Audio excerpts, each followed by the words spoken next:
Welcome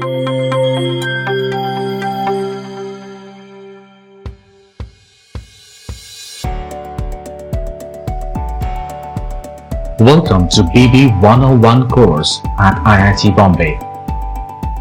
Professor Srivastava is going to deliver his lecture in Molecular and Cellular Biology module shortly.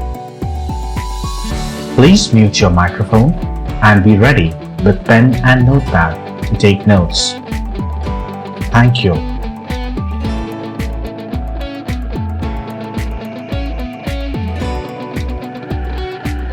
Welcome to BB101 course at IIT Bombay.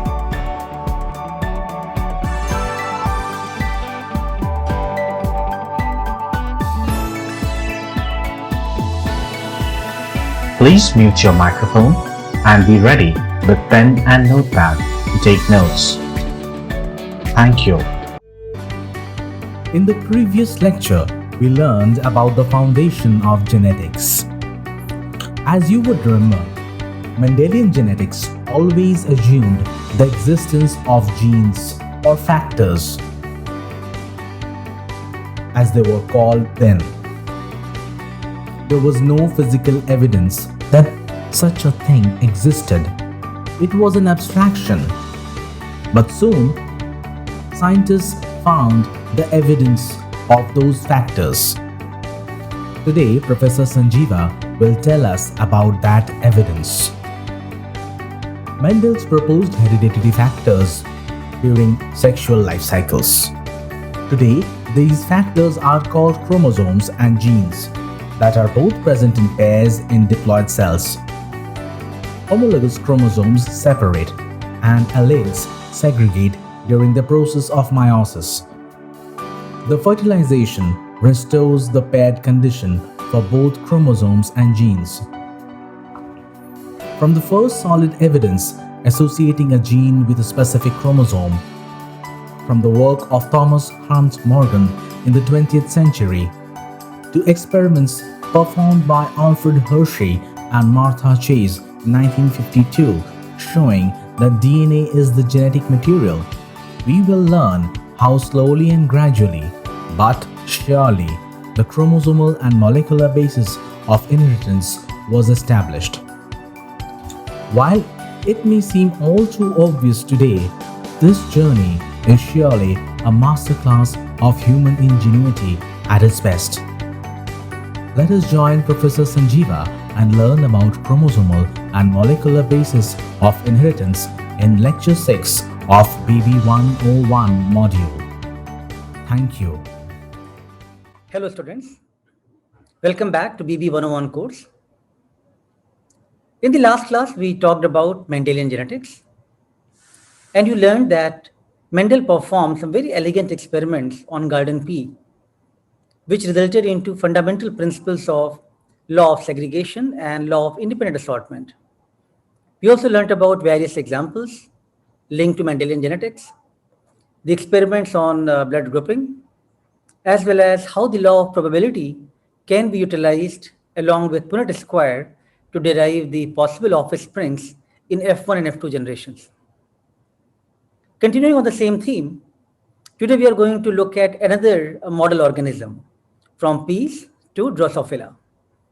The fruit fly Drosophila melanogaster is one of the experimental model which has been heavily used by genetics scientists who are working on crossing, because it is very small fruit fly which you might have seen on the peel of a banana, and that can be grown easily in the lab cultures with banana peel, and they have many strains of that. One could also introduce the genetic changes and try to maintain different strains. Genetic crossing can be very fast because the flies are going to grow very quickly. So therefore, Drosophila melanogaster is one of the very good model organism to understand genetics principle. In this slide, another scientist, Morgan, he performed the experiments. On one hand, he tried to understand that what Mendel has reported, whether those facts hold true even on the, not from the plant, but also on the Drosophila. At the same time, also that Mendel's law did not have any detail regarding where these genes are located, where are the chromosomes, because there was no genetic basis to these rules.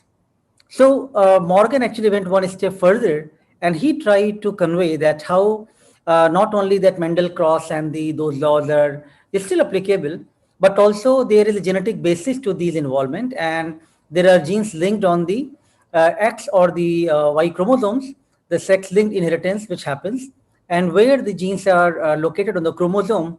These evidences came from Morgan's experiment. We'll talk about two topics, chromosomal basis of inheritance and molecular basis of inheritance. In the chromosomal basis of inheritance, we will start first with Morgan's experiment on Drosophila.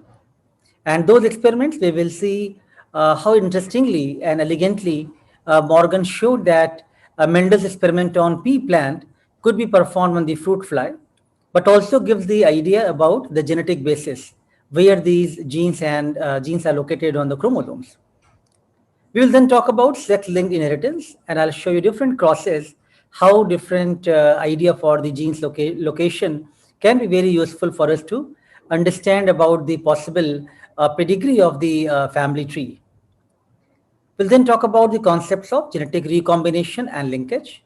And again, some elegant experiment done by Morgan will be very useful. Finally, in this topic, we'll talk about chromosomal abnormalities, because there are many syndromes, many disease happens because of abnormalities in chromosomes, and you will get some idea from this topic. We'll then talk short topic on the molecular basis of inheritance.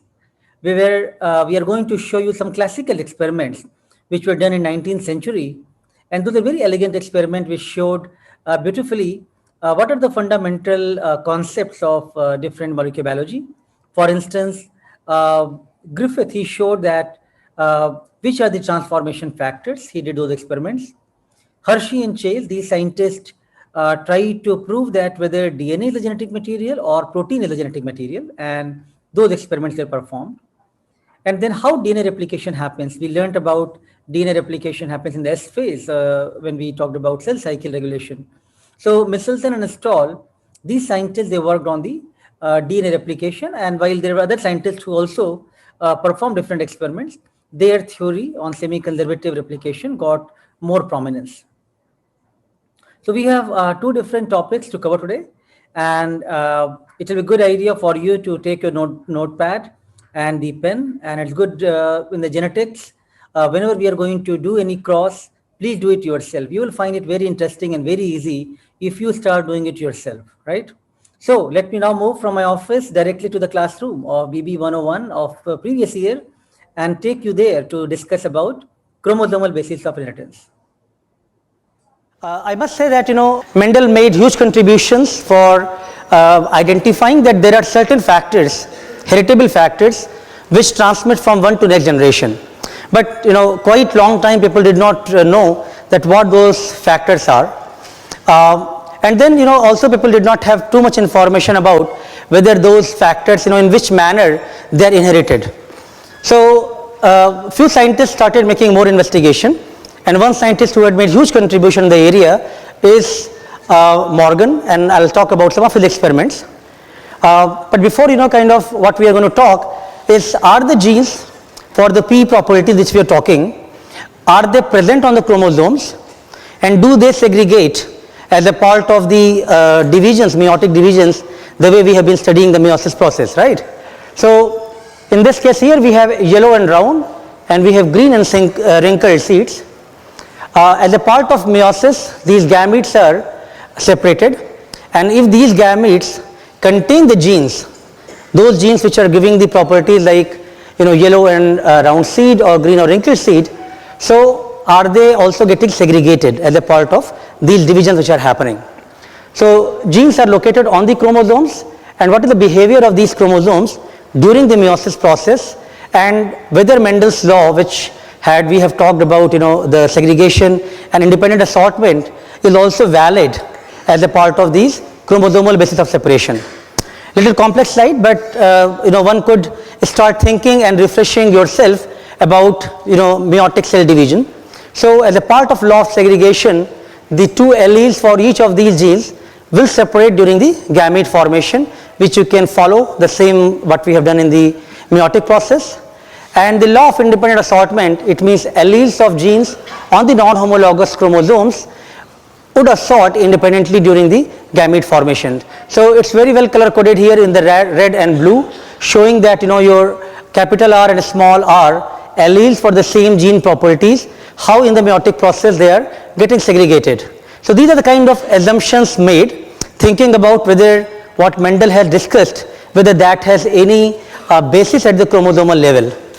So far what we talked is essentially that Mendel's dihybrid crosses one could correlate also at the looking at the behavior of the chromosomes during meiosis. During meiosis, these homologous chromosomes, they get segregated, and therefore alleles also get segregated.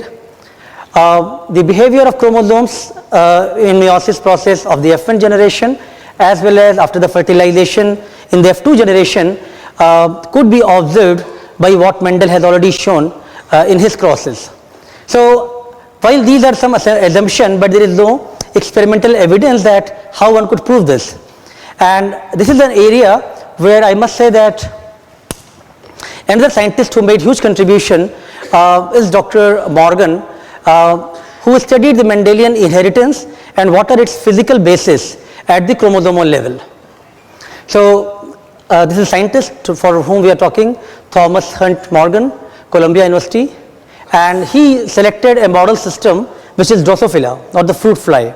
So far we have been talking mainly about pea plants, and but at some point I had mentioned to you that many people like to work on Drosophila because again it comes in many properties. You can grow them very fast. I'm sure you would have seen Drosophila in some time on the banana peel. You will see those small flies with red eyes. And people make these cultures of these particular Drosophila stalks they make. This is showing you here lot of labs which works in the genetics and developmental biology area. They have the stalks of these Drosophila strains, and these Drosophila you can make mutations in different genes, and you can keep those and keep growing those, which can be very handy for doing lot of experiments and testing your hypothesis. So what is shown here, you have small tubes, and in those tubes you are having banana peels and some nutrients on which these flies can grow, and people store them and mate them and make sure that they are maintained well for doing a lot of genetic experiments. So this is where we are right now, but at that point in 19th century, Morgan started working on Drosophila and thought about looking at Mendelian genetics at the fly level. So let's see what kind of experiment he did. Finally, he provided evidences that chromosomes are indeed the location of Mendel's heritable factors. So I have there is no suspense on that. I already made the conclusion, but now let's see the experimental system and what kind of things he did.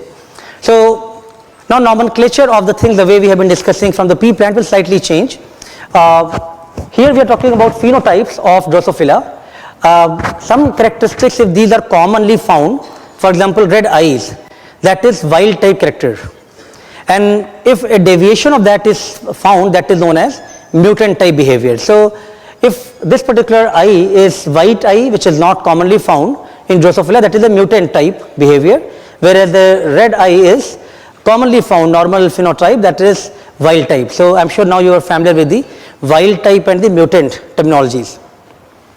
Let's look at some of the how you can denote them.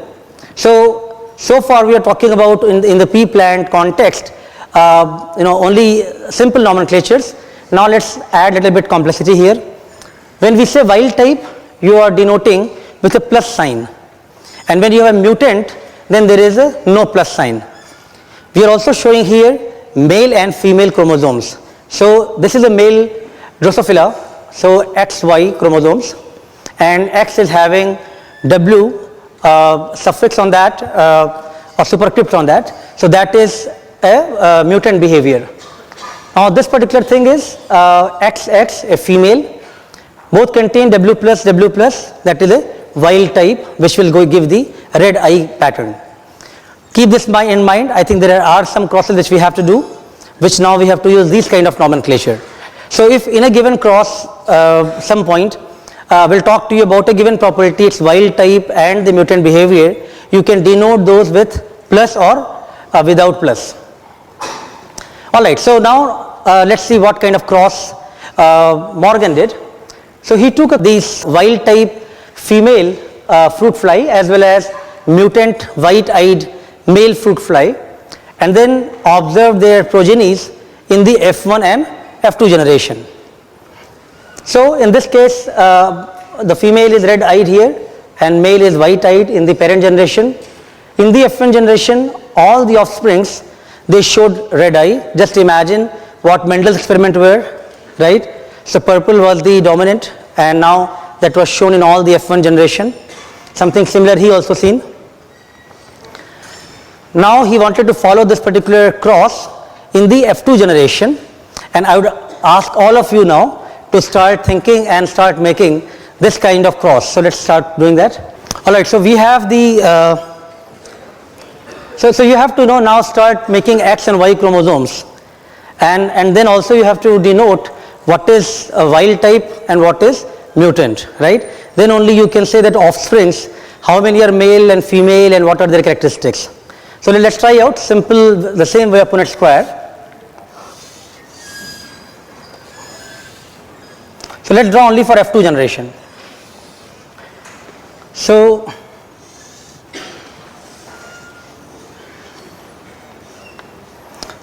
this is Y chromosome, and we have this X chromosome, which is having W plus.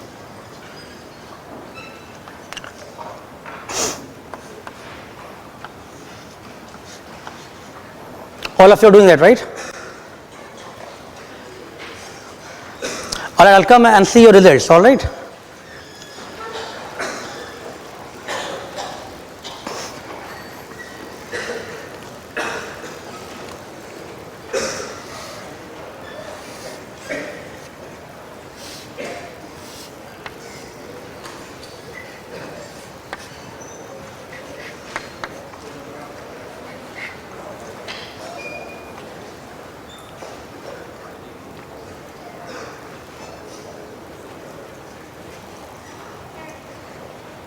I'm sure right now it's not very difficult for you to do the crosses, but you have to assume that you have to know the terminologies, you have to know how genetic crosses can be done in different type of properties, which we will describe.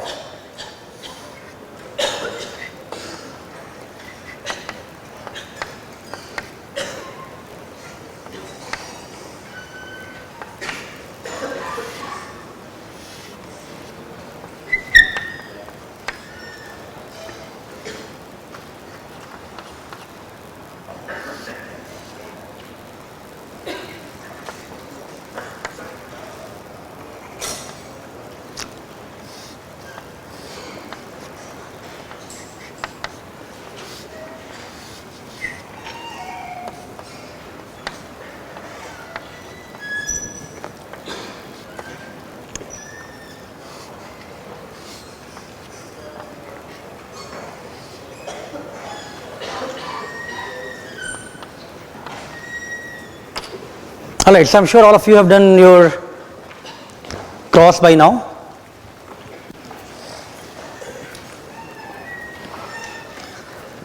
So what is the phenotypic ratio? We are looking at one property, which is red eye versus white eye. White eye is the mutant property and red eye is the wild type property.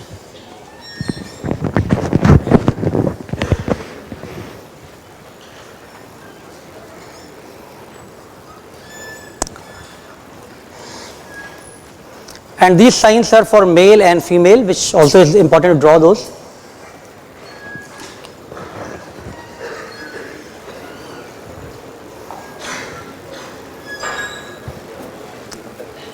So it is not so difficult, right? Because you have done already these kind of crosses for Mendelian genetics in the P, and that time 3:1 were very simply defined. Yes. All right, so a good observation that whether we have no gene on the Y chromosome, and that is, I think, a right observation, that what Morgan also proved here, that certain genes, they are only carried on a specific type of either X chromosome or Y chromosome. So some properties are linked to specific sex chromosomes, they are not present in both the chromosomes. And therefore, and this observation did not come beforehand, it came only after this cross. So now if you realize, we have only one white-eyed male, right, which is the mutant type. So because he also observed 3:1 ratio, 3 other flies were red-eyed, 2 of them female and 1 male. But one of the white-eyed male, he was observing this only male. So based on that, when he made these crosses, he realized that the segregation is happening, but there is some sort of link to the chromosomal basis of that. Probably these genes are located on some specific chromosomes, X chromosome or Y chromosome, and that's why they are seeing this mutant behavior is coming only in the male type here. So I think it's important in genetics that you should make those observations for a given cross and then use all the properties, label properly, and then probably you cannot make any mistake. So this is kind of cross which we just talked. We have these gametes from the sperm, W plus and the Y chromosome here. From the X we have W plus and W. And now if you are making these crosses, you have only one white-eyed male, you have remaining 3 flies which are all red-eyed, yes.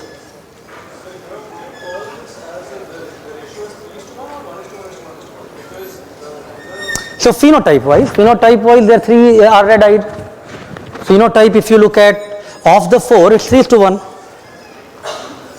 Alright, so what we just discussed the cross, the main points of this cross are that the mutant or the white eye trait, that is recessive as compared to the wild type of the red eye trait, which is W plus.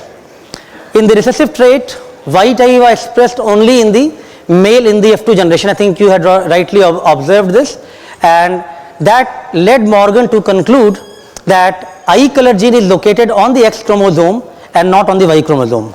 So while that segregating, it is some specificity that where these genes are located.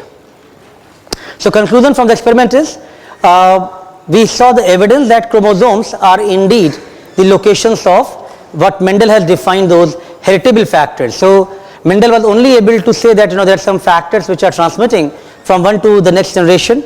Morgan was also able to show that there are some chromosomal basis to them.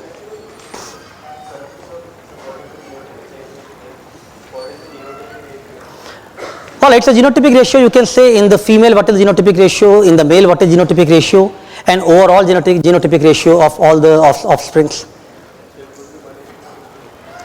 So in that way, it can be, you can say that among the female this is the genotypic ratio, among the male this is genotypic ratio, among all of the 4 what is the phenotypic ratio, or even you can split into male and female and you can put in the ratio form. So if you think about human and the chromosomal basis of sex in human, we have 44 pair of the 44 autosomes and XY chromosomes are there. So these 22 plus X or 22 plus Y part of the sperm and 22 plus X part of the egg. This is known as the XY system, where X and Y chromosomes and the various genes which are linked to them are getting segregated. So sex of a child actually depends on whether the sperm contains X or the Y chromosome, because egg will always carry X chromosome only. So the sex of child will be derived from the sperm, whether it's coming from the X part or the Y. So there are many sex linked genes which are only found on the X chromosome or the Y chromosomes, and the Y linked genes are actually much smaller in number. Only around 78 genes have been found on the Y chromosomes, whereas on the X chromosome almost 1100 genes are there. So a lot of properties are only uniquely present on the X chromosome or on the Y chromosome, and they will follow that pattern coming from these chromosomes. If you look at this circle, can you read something in that? How many people cannot read? Cannot read? How many people cannot read? Alright, so if in case you are not able to read, I think you should pay some close attention to this. and you should go for some test. You might be not able to distinguish the colors so easily, and this is reality, right? Because for many of the exams, especially for the railways, military, etc., they also test for your color blindness. Can you distinguish the colors clearly? So many of the disorders which are sex linked includes red green color blindness, muscle dystrophy, we have night blindness and hemophilia. So many of these diseases are actually derived based on the transmission of X-linked recessive traits, especially for the red green color blindness. So let's think about the red green color blindness, which is much more apparent case. Let's think about again some of the ways to denote the conditions. Please pay attention to this slide. A lot of questions are going to be based on this. So for a color blindness to happen, this gene is going to be on the recessive allele, which we are denoting from the small n. If an individual is unaffected or normal eye, normal vision, then we are showing from the this white square. If it is carrier, we are showing from the light shade. If color blind, from the dark shade. So this case, let's think about female and male. A cross is happening. In this case, it is normal. When we have normal phenotype, it means capital N and capital N, right, on both the chromosomes. And if it is carrying the recessive allele, which is small n, then only you have the disorder. So if I am just showing you this, what is this cross is between what type of male and female? This male is colorblind, yeah. And female? Female is unaffected. Alright, so female is unaffected and male is colorblind. Alright. Now let's take second situation. In this case, what will happen? What female is? Carrier. Yes, and male? Unaffected. Male is unaffected and female is carrier. Let's take the third situation.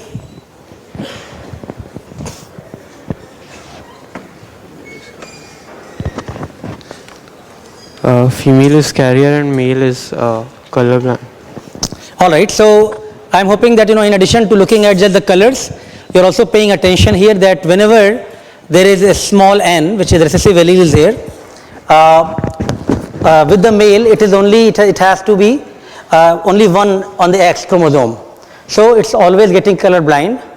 Now in the female, even if it is present in one copy, then still it is only carrier, it is not showing the full effect, right?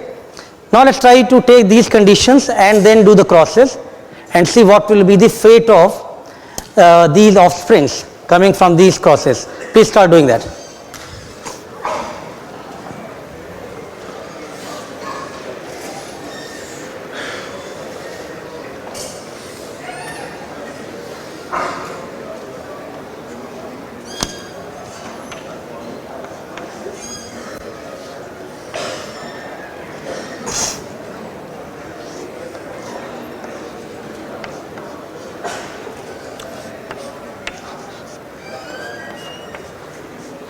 So that's the first situation we had talked.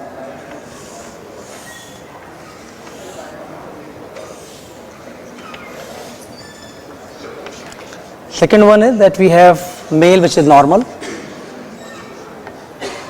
and female is carrier.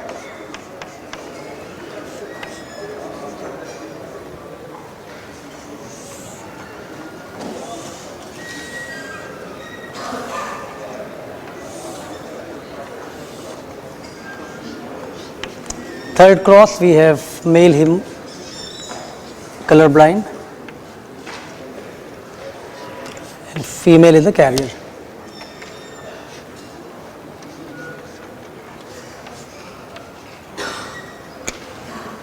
All right, all of you are doing it, right?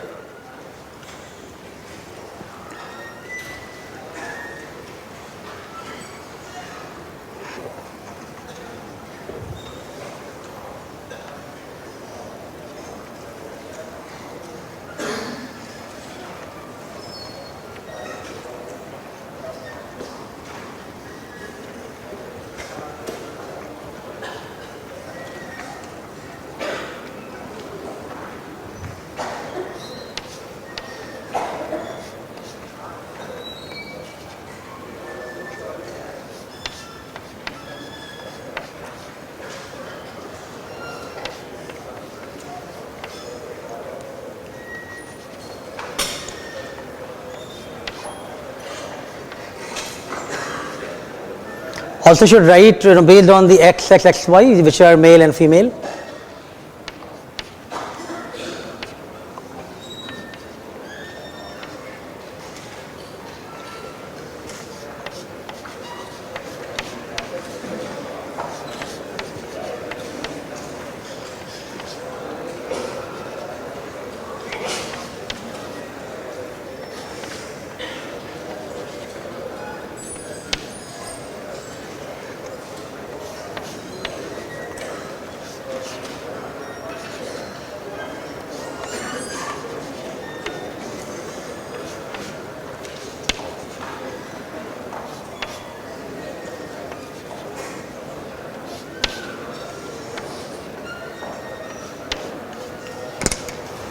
All right, so I'm sure all of you have done the cross as well.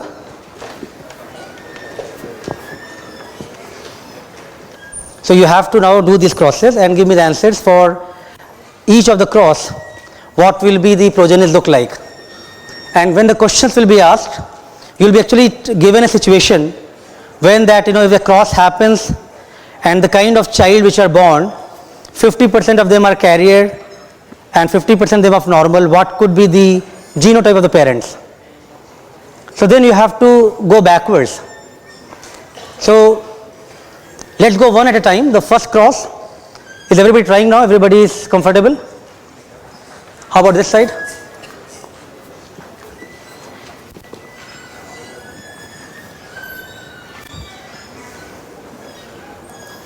Okay, so let's think about different crosses which we have done. The first situation is when we have a color blind male and we have the normal female. From this, the progeny which are born, of them 50% of them are carrier. Okay, you will not see apparent any change in the phenotype, but the 50% of the child are actually going to be carrier.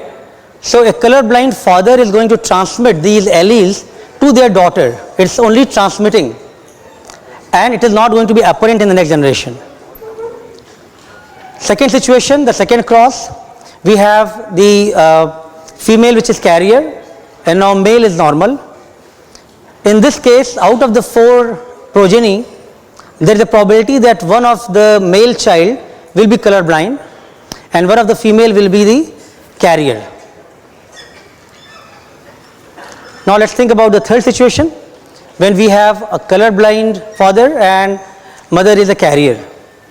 In this situation, you have 50% child who are going to be color blind and 25% of them will be carrier. So many times if a family has the history of carrying these kind of disorders, so it's good idea for them to do genetic testing or get genome counseling before marriages, because you want to know that what could be the fate of those small genes and whether they will be apparent in the progeny. And therefore many people make those kind of choices. In this case, if let's imagine here, in this case, even if the father is actually color blind, but as long as mother is totally normal and not carrier, then the progenies will not have any effect.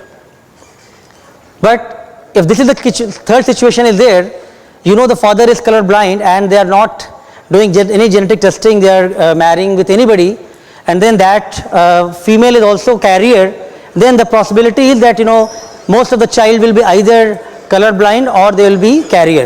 So these are reality, and many times when these genetic disorders happen, people do these genetic testing to ensure that they can avoid this situation. Okay, so these things can be just done in the same kind of mathematical probabilities the way you read many other mathematics questions. So conclusions from these crosses are their fathers pass X-linked alleles to all of their daughters, but none to their sons. And these child daughters, they are actually carriers. They are going to carry from that generation to the next generation. Mothers can pass the X-linked genes and alleles to both the son and daughters. Any male which receives the recessive allele from the mother will express the trait. Sometime I'll just give you this kind of statement and I'll ask you to show this is true or false by doing a cross. the small cross which I showed you are very simple, but it becomes difficult when you have been just given a statement and you have to derive the crosses based on that. So I am hoping that from this exercise you are getting more comfortable now, and you should be very easily able to derive those crosses now. So far more males than females actually have X-linked recessive disorders. So absence of one or more of the proteins which is involved in doing the blood clotting is not found in this particular disease condition, and therefore there is excessive blood loss happens from the wound site. In fact, nowadays, because of all our advancement understanding of doing genetic engineering and protein research, it is now possible that we have those clotting factors which in the purified form present, which could be injected in the individuals, and one could try to overcome this deficiency. But of course that time it was much more serious issue. And what was more interesting, that people started observing Queen's family, Queen Victoria's family, that many of their descendants were actually passing these traits. So many of the royal family children were carrying these alleles, and therefore some of them started showing these symptoms, and then it became more apparent that it's not only one child which is having problem. There are many from that family who are having these issues, because their intermarriages were from the very small group of individuals from Spain, Russia, etc. But this was definitely one of the very interesting fact. It was happening in royal family, so it became much more apparent, and everybody started noticing this problem. And that time some scientists published a study on hemophilia, and then they this thing became much more like a case study for all the scientific community to find out what is happening in the royal family and how the genes are getting inherited. Okay, so the conclusion is that you may now overcome some of these deficiencies because we have understanding of how to synthesize these proteins and the clotting factors, which could be injected in the individual, and that may prevent the blood loss. But nevertheless, understanding the genetic basis is very crucial, and these kind of genetic counseling per se can actually help us to avoid many of these kind of mishappenings.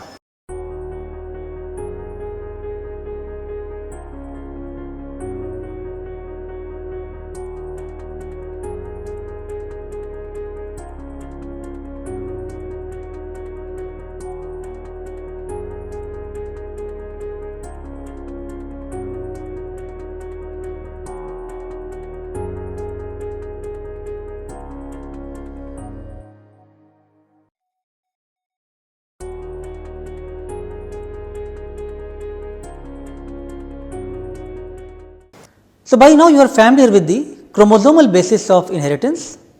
You now know that Mendelian inheritance has its physical basis in behavior of chromosomes. It is the behavior of chromosomes during meiosis that accounts for Mendel's law of segregation and independent assortment. Morgan independently tested Mendel's experiment and provided evidence that chromosomes are indeed the location of Mendel's heritable factors. You also studied sex-linked inheritance and how Y-linked genes mainly help determine sex, while X-linked gene help in determining genes for many characteristics but unrelated to the sex. Morgan, in addition to making contribution for understanding the chromosomal basis of this inheritance, he was also making some very interesting fundamental observations. If you now think about going back to meiosis, at some point we have said that the genes get recombined, and that's what gives lot of uniqueness among the progenies, right? Among the child you see lot of differences because the genes get recombined. So he was observing this, that whether the genes recombination event happen, or there are some genes which are very closely linked to each other and they are not getting recombined. So the production of offsprings with combination of traits which differs from the parents, whether those are passing together or they are getting segregated. So think about the classical Mendel thing first, and then we come to Morgan. So in Mendelian experiment we have seen these are the parental type offsprings, and then when we did this dihybrid cross, we also saw some recombinant offsprings appeared. Recombinant means some new type of features appeared along with the original combination of the characters. So two non-parental phenotypes were also seen in the offsprings, and these are known as recombinant types or recombinants. So if you remember from the meiosis image, these chromosomes are exchanging a small segment of it at a site which is known as crossing over. So from this part, from the male and female gametes, there are certain interchanges happening, and now you can see in the recombinant A and recombinant small a, this part is actually transferred. So all the genes which are part of this one has now come in this chromosome, and all the genes from this part has come to this chromosome. So this is kind of concept which we have briefly seen in the meiosis part, and Morgan was trying to investigate this in much more detail. So just to refresh you, recombination is an event when these genes are getting recombined and they are getting exchanged from these two chromosomes, and at a site which is known as the crossing over site. All right, so yeah, this part we have talked in the meiosis prophase 1, just to be precise, and we have seen that a set of proteins are getting exchanged as a part of it, which we say as a crossing over event. So how does, if the genes are linked or they are far apart, how does that information can be transmitted from the one to next generation? And Morgan was always using the fruit fly as a model system, and he wanted to study these investigation also in the fruit fly. So let's now increase a little bit more information from the fruit fly experiment. And in this case, now we have two different type of fruit fly. One is wild type, which is having the gray body and the normal wings, and second is a double mutant, which is black body and the vestigial wings. Just to simplify this part, if you make these kind of crosses or two properties like this, that if we are saying wild type, it means it is plus, right? And we are showing on both the chromosomes, so B plus and VG plus, B plus VG plus, and we are doing a cross with double mutant. So what is shown here, B plus is it means showing on both the chromosomes, right? So this is how the cross should ideally look like. And so now if you take this situation that you have a wild type with two features, and what you are looking at is studying two genes, and are they linked to each other, or are they going to separate in the process of recombination? Now in the F1 dihybrid cross, all of them are looking like the same, the wild type feature what we had. And now if you want to do a test cross from this, think about Mendelian test cross. So what would you do the cross now? If you want to do test cross, F1 whatever is the phenotype shown here, this F1 you want to do a test cross. So what will be the genotype of the other fruit fly? You want to do a cross of this particular fruit fly, and you want to do a test cross.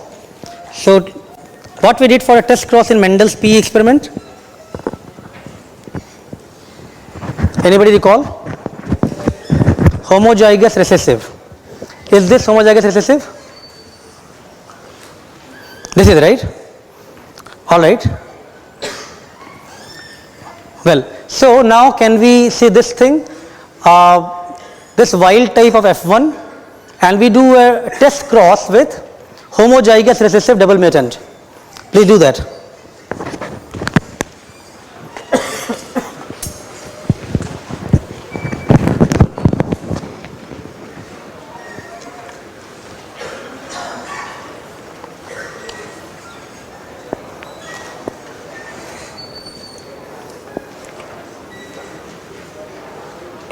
Write on these gametes and make the square.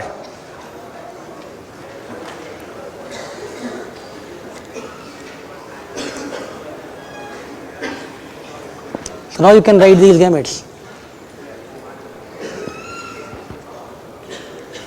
So how this will look?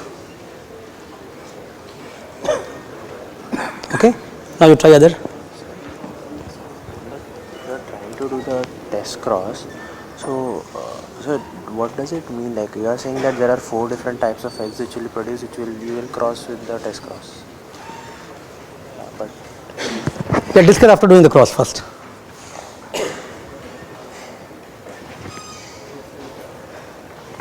All right, and now if you can read from here, these are gray body and normal wing, and this is black body and vestigial wings. Could you also write down what will be the phenotype of these flies?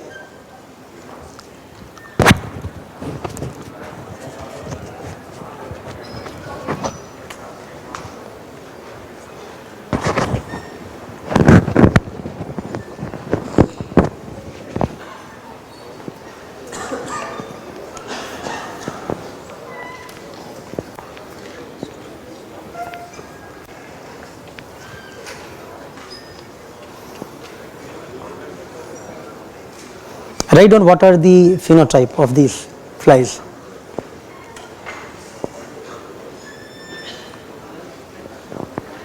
Plus means wild type, and when we write B plus, yes. then we consider that B plus is dominant.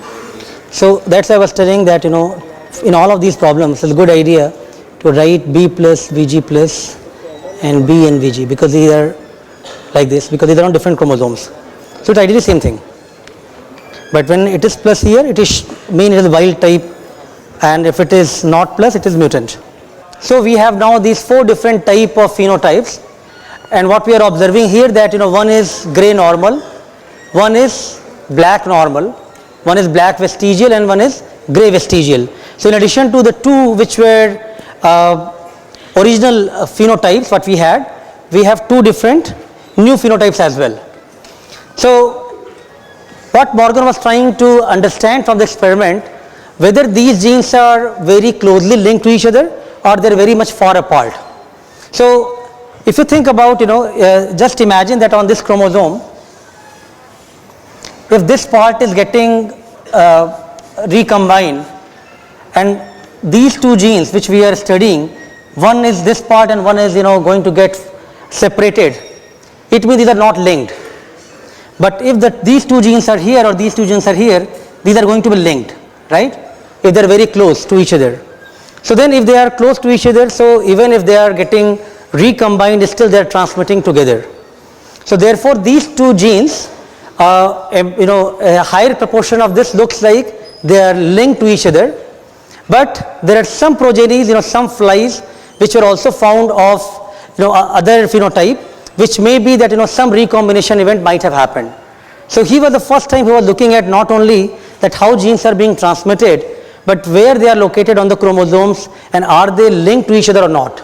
So this is where he was looking at the linkage phenomenon, and what he concluded that most offsprings had parental phenotype, whereas very small number, relatively very small number of the flies were also having the non-parental phenotype, which means that there might be some mechanism which breaks this particular type of linkage, and some recombination events might happen which is being transmitted from one to next generation, which happens usually during the meiosis process. Alright, let's take a short break and let me show you a clip. Hi. Hi. Your son? Yeah. What? क्या हुआ इसको? It's a chromosome glitch. हर इंसान में genetic code होता है. Chromosome ACGT को मिलाकर हर शरीर में 3 बिलियन ऐसे कोड्स होते हैं. कभी कभार जेनेटिक म्यूटेशन की वजह से इन 3 बिलियन में से किसी एक कोड में T की जगह अगर गलती से C ले लेता है तो उसे औरो कहते हैं. लकी बॉय, हाँ? बाय. खुला खुला सा खिला खिला सा मिला कोई इत्तेफाक से, जरा जरा सा खिला खिला सा पला कोई इत्तेफाक से. उड़ी उड़ी मैं खड़ी खड़ी, मैं खड़ी खड़ी जुड़ी जुड़ी उड़ी. उड़ी उड़ी मैं खड़ी खड़ी, मैं खड़ी खड़ी जुड़ी जुड़ी उड़ी. वो मिला मैं खिली फिर चली मैं.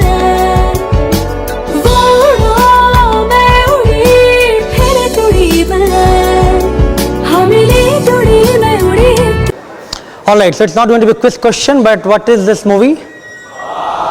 Very good. And what is the character? What is this character? Character name? Oro. And what is this disease come from? From which syndrome? That will be a question.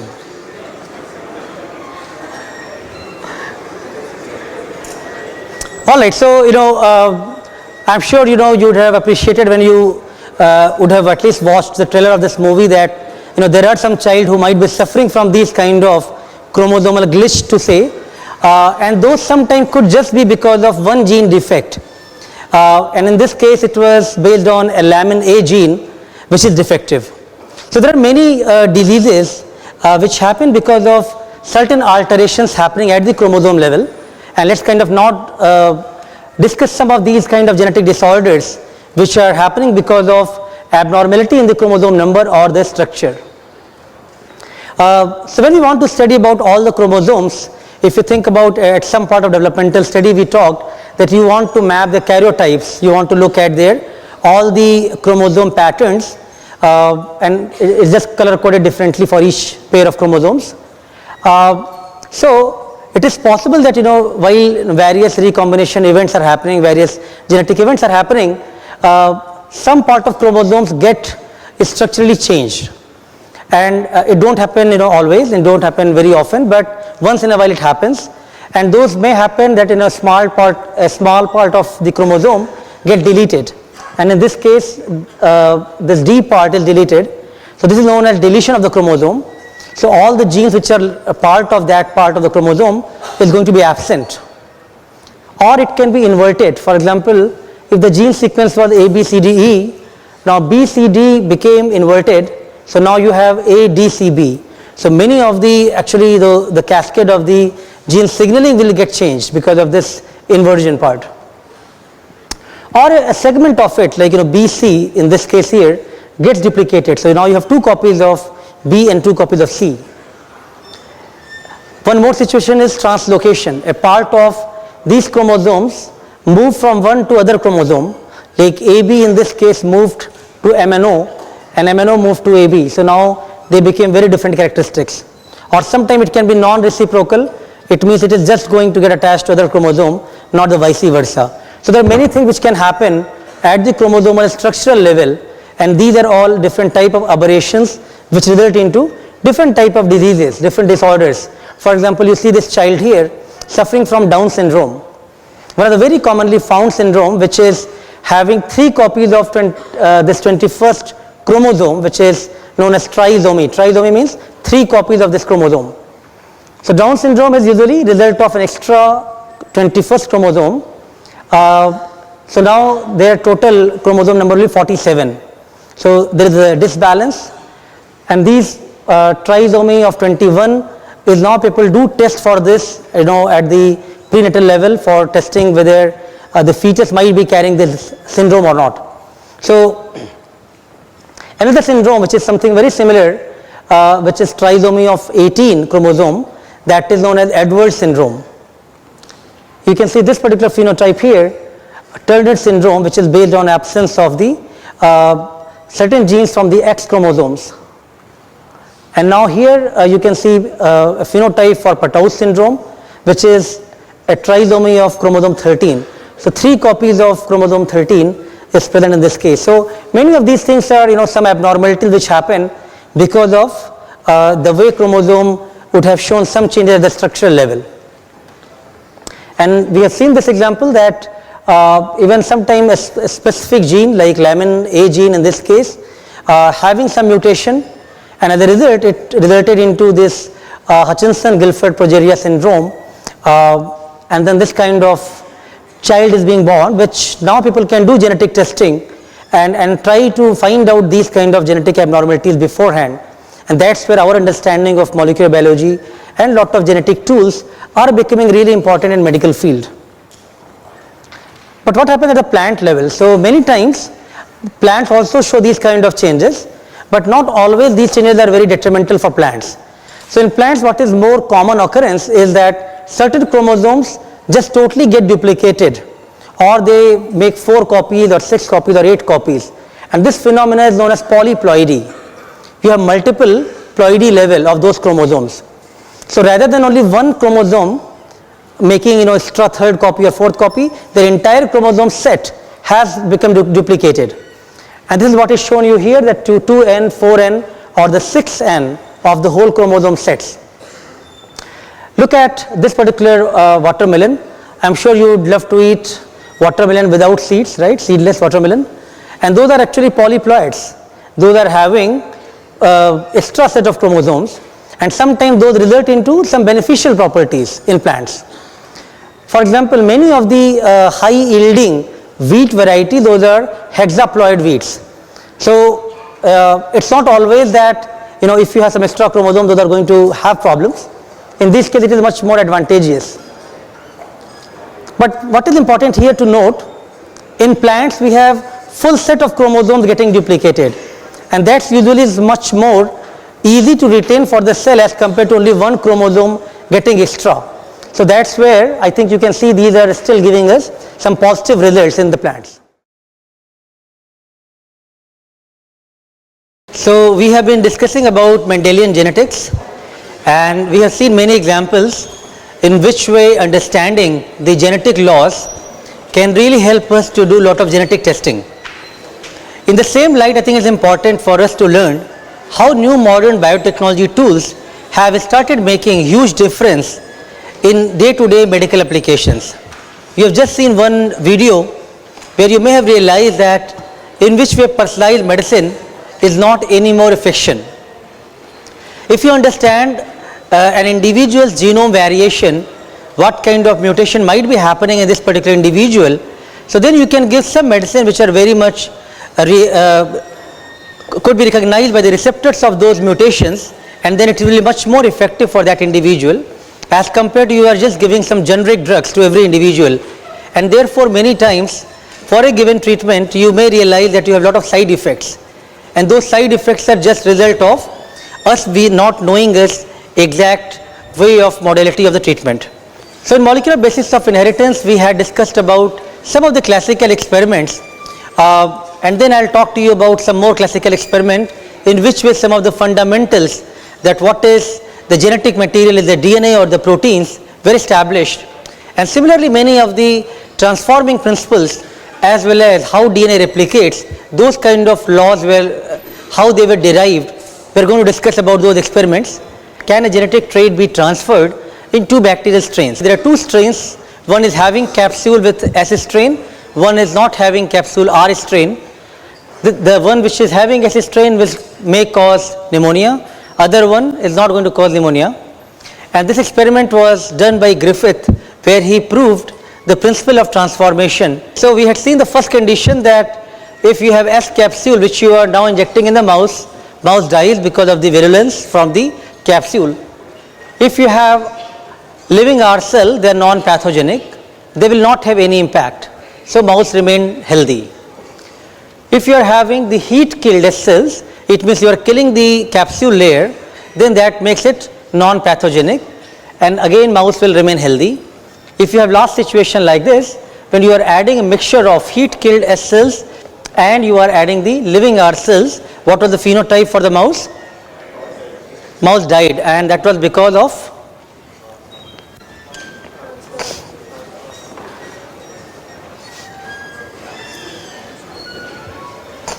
what happened in this experiment, in the last one? The last one, it gets killed because the R cells will develop the S cells traits. It will.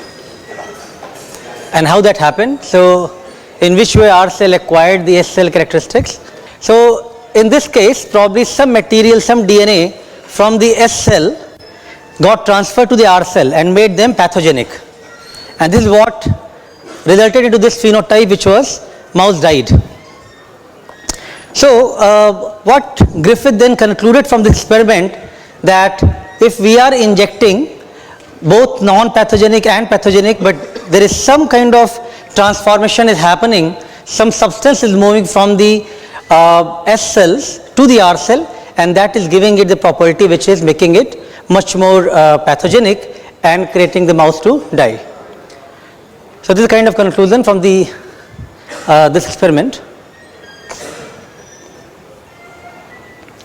So the living R bacteria got some substance from the heat killed S cells, which is like a transformation is happening in this particular type of bacteria, and therefore this particular phenotype was observed, which is not so much common, which was not expected, and that's where he first time realized there might be some material could be transformed, and that resulted into Griffith's transforming principle, or the factors which are known as the DNA are the transforming factors. So now let's come to the next question, which we started discussing briefly. Is protein or DNA the genetic material? And now who will explain this experiment? So we have been saying, all the genetics based on DNA, that DNA is going to transfer from one to next generation, right? But why by default we assume that DNA is the only thing which is going to have those properties which is going to get transmitted from one to next generation? It might be even protein may have the same property. So somebody would have done it first time and thought about this type of experiment, right? And these are the two scientists, Hershey and Chase. If you remember, we discussed briefly that one could use some sort of labels to find out or to track these kind of molecules. In 1930s, 50s, that time, most of the experiments were done very elegantly just by using some very basic reagents and the labeling strategies and looking at things in the radioactivity. So if you know that you can label DNA because you have the phosphorus backbone in the DNA with the 32 phosphorus, you can label DNA, or you can label protein with some methionine residues are there in amino acids. With the sulfur you can label proteins. So they use that property, and let's kind of look briefly. So just imagine they used one of the bacterial strain, and now there is a virus which is phage. A phage which is if it can eat bacteria, that is bacteriophage. So now it is this particular virus is there. So virus, for its propagation, transfers some genetic material to the bacteria, and therefore then it can have its multiple property. It can propagate in bacteria and make multiple copies of its own, right? So what they are thinking, can we label both the DNA of it, if there is some DNA component of virus, or even the protein? If we are labeling both of them,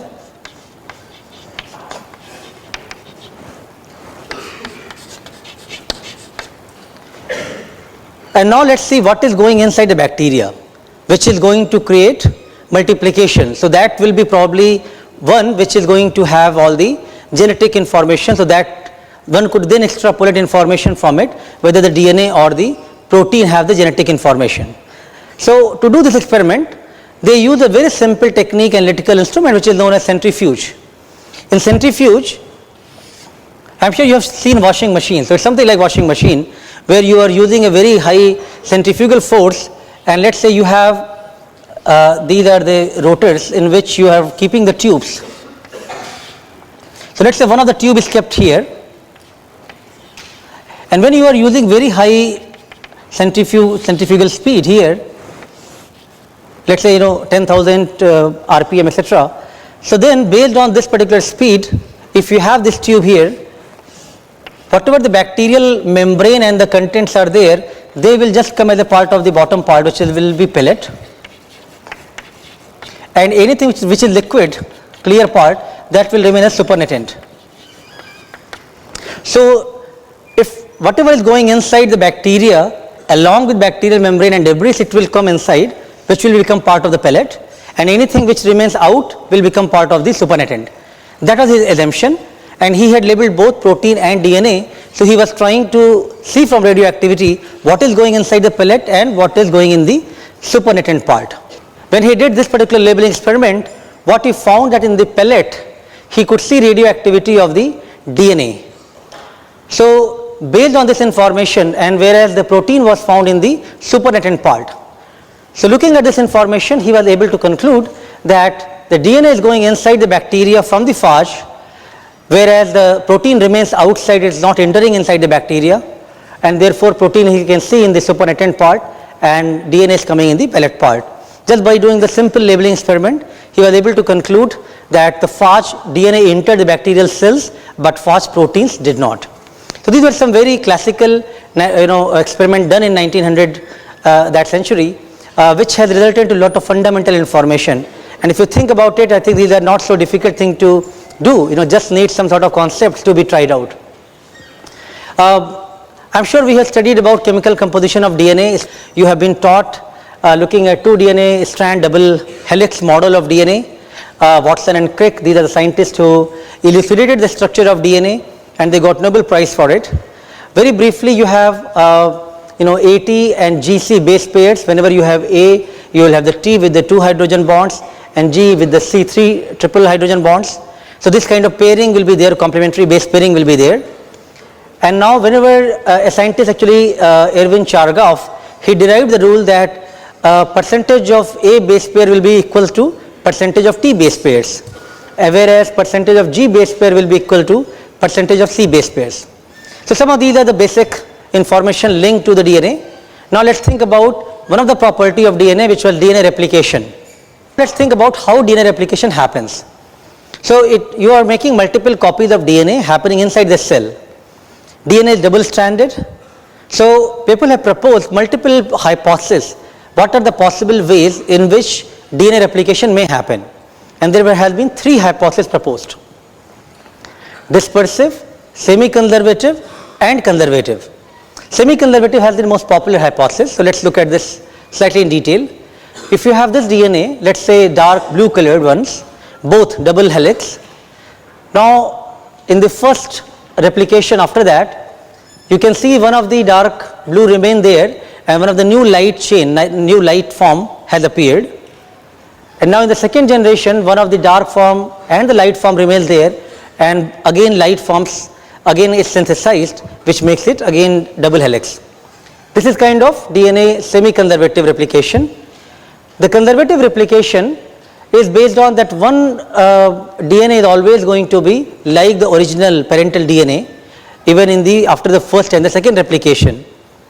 And the dispersive model says a mixture of both the strands of the DNA will be keep segregating after first replication and the second replication. So again, these are the hypotheses. Now people were kind of puzzled that what is the way of DNA replication to happen. And a group of scientists, in fact, Michelson and Stoll, they did a very nice experiment and tried to prove in which way DNA replication may happen. Alright, so let's assume that we have this DNA in the parental strand, and both of them are N15 labeled. After the first generation, one of the strand from the parental one remains there, and a new form which is from the light. So this is N15. One strand comes from N15 and one newly synthesized N14. Now from this one, we have one of the blue one and one of the white, and from this again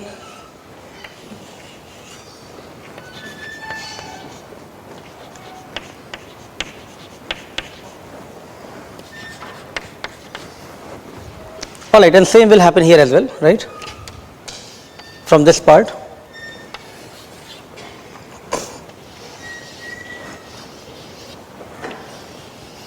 Okay, so now let's think about the percentage of how much we have heavy form here in the parental one for N15. So that is 100%, right? Now if I have grown N15 DNA in a medium which is light medium N14 medium, now the second strand of DNA is N14. What is the ratio here for the hybrid? This is hybrid. It is hybrid means it is having both N14 and N15 mixture of that, right? So in this particular one, in the after first replication, everything becomes hybrid, 100% hybrid forms here. Now as it goes to the second replication, how much is hybrid and how much is the N14?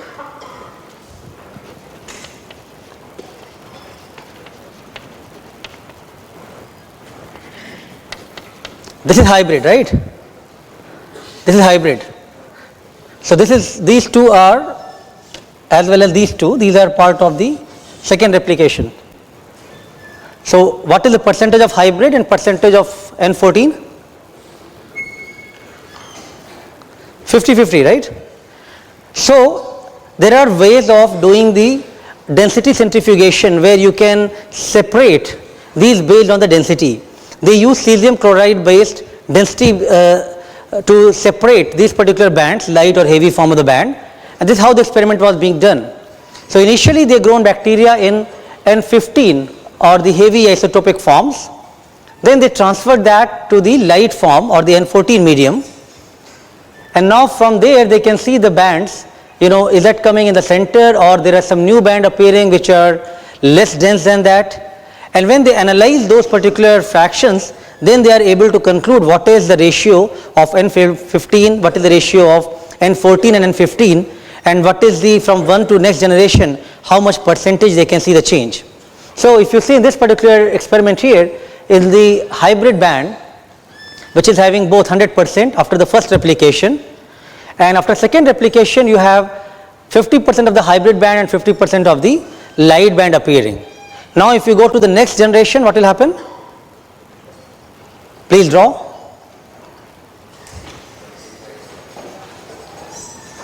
(25-75), somebody mentioned rightly. All right, so this is pretty much a way for them to prove that among the three models which are known, dispersive model, semi-conservative and conservative, probably the DNA replication happens using semi-conservative model, and just by growing DNA from N15 and N14 medium and analyzing the DNA contents, they were able to make this conclusion. Let me explain you this in more detail in the following animation. According to the conservative model, the two parental strands of DNA as a whole serve as a template for the synthesis of progeny DNA molecules. Thus, one of the daughter DNA molecules is actually the parental DNA, while the other daughter DNA consists of two newly synthesized strands from fresh nucleotides. The dispersive model of DNA replication hypothesizes that the parental DNA molecule is cleaved into smaller double-stranded DNA segments which serve as a template for synthesis of new DNA strands. The segments then reassemble into completed DNA double helices with parental and daughter DNA segments interspersed. The content of parental DNA in the double helix goes on decreasing with each generation. According to the semi-conservative model of replication, each parental strand acts as a template for the synthesis of a new strand of DNA which is complementary to the parental strand. Each daughter DNA molecule always has one parental DNA strand and one newly synthesized daughter strand. Of the three replication models suggested, Messelson and Stahl proved that the semi-conservative model was correct. For this, they grew E. coli cultures for several generations in N15 containing medium, so that the bases in DNA contained N15 instead of N14. Next, they transferred and grew the cultures for several generations in an N14 containing medium.